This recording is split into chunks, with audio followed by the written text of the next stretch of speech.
சங்கீதம் 51. பத்சேபாளிடத்தில் தாவீது பாவத்திற்குட்பட்ட பின்பு நாத்தான் தீர்க்கதரிசி அவனிடத்தில் வந்து அவன் பாவத்தை உணர்த்தின போது பாடி ராகத் தலைவனுக்கு ஒப்புவிக்கப்பட்ட தாவீதின் சங்கீதம். தேவனே, உமது கிருபையின்படி எனக்கு இரங்கும். உமது மிகுந்த இரக்கங்களின்படி என் மீறுதல்கள் நீங்க என்னை சுத்திகரியும். என் அக்கிரமம் நீங்க என்னை முற்றிலும் கழுவி என் பாவமற என்னை சுத்திகரியும். என் மீறுதல்களை நான் அறிந்திருக்கிறேன். என் பாவம் எப்பொழுதும் எனக்கு முன்பாக நிற்கிறது. தேவரீர் ஒருவருக்கே விரோதமாக நான் பாவம் செய்து உமது கண்களுக்கு முன்பாக பொல்லாங்கானதை நடப்பித்தேன்.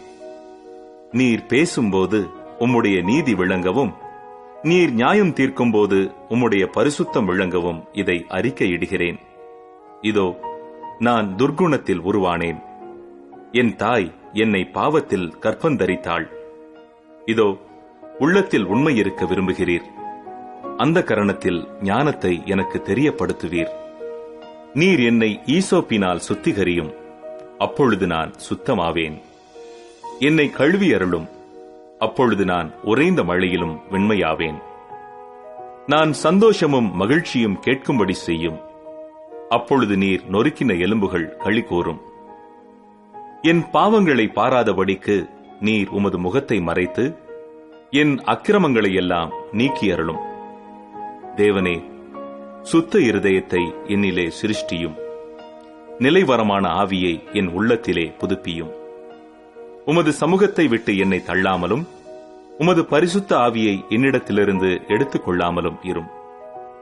உமது இரட்சணியத்தின் சந்தோஷத்தை திரும்பவும் எனக்கு தந்து உற்சாகமான ஆவி என்னை தாங்கும்படி செய்யும். அப்பொழுது பாதகருக்கு உமது வழிகளை உபதேசிப்பேன். பாவிகள் உம்மிடத்தில் மனம் திரும்புவார்கள்.